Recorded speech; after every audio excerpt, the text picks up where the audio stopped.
नमस्कार, मी स्नेहल्स किचनमध्ये तुम्हा सर्वांचं खूप मनापासून स्वागत। जर तुम्ही या चॅनलला नवीन असाल तर सबस्क्राईब करायला विसरू नका। तर आज आपण बघणार आहोत पोह्यांच्या चकल्या। तर चला व्हिडिओला सुरुवात करूया। खुसखुशीत अशा पोह्यांच्या चकल्या बनवण्यासाठी साहित्य बघून घेऊया। इथे पोहे घेतलेले आहेत अर्धा किलो, 4 छोटे चमचे पांढरे तीळ घेतलेले आहेत, 2 छोटे चमचे मीठ घेतलंय, 2 चमचे तिखट घेतलंय, 1 चमचा पापडकार आणि 1 चमचा हळद घेतलेला आहे। भिजवून यात सगळे मसाले मिक्स करून घेतलेले आहेत। आता हेच आपण मिक्सरला थोडं काढून घेऊया।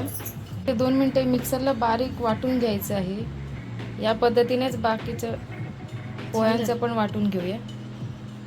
पोह्यांचं सगळं पीठ मिक्सरमधून वाटून घेतलेलं आहे। ते आता सोऱ्यात भरून घेऊया चकल्या पाडण्यासाठी।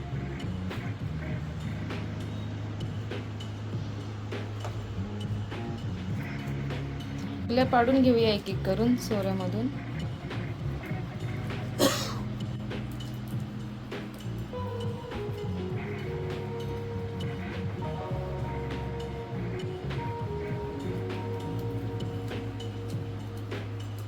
या पद्धतीनेच बाकीच्या चकल्या पाडून घेऊया।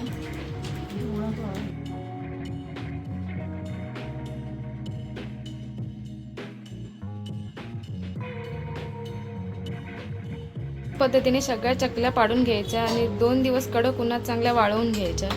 यांच्या सगळ्या चकल्या प्लास्टिकवर पाडून झालेल्या आहेत। त्या आता 2 दिवस कडक उन्हात वाळवून घेऊया। तुम्ही बघू शकता पोह्यांच्या सगळ्या चकल्या छान वाळवून झालेल्या आहेत। आता त्या तळून बघूया। तेल तापलेलं आहे, त्यात आता चकली तळून बघूया।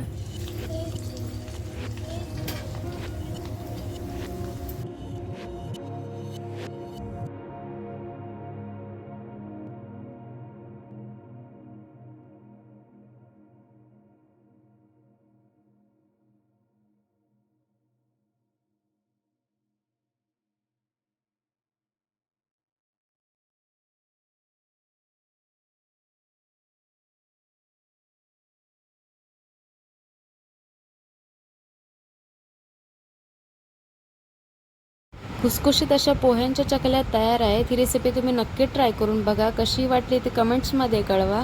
हा व्हिडिओ आवडला असेल तर लाईक, शेअर, सबस्क्राईब करायला विसरू नका।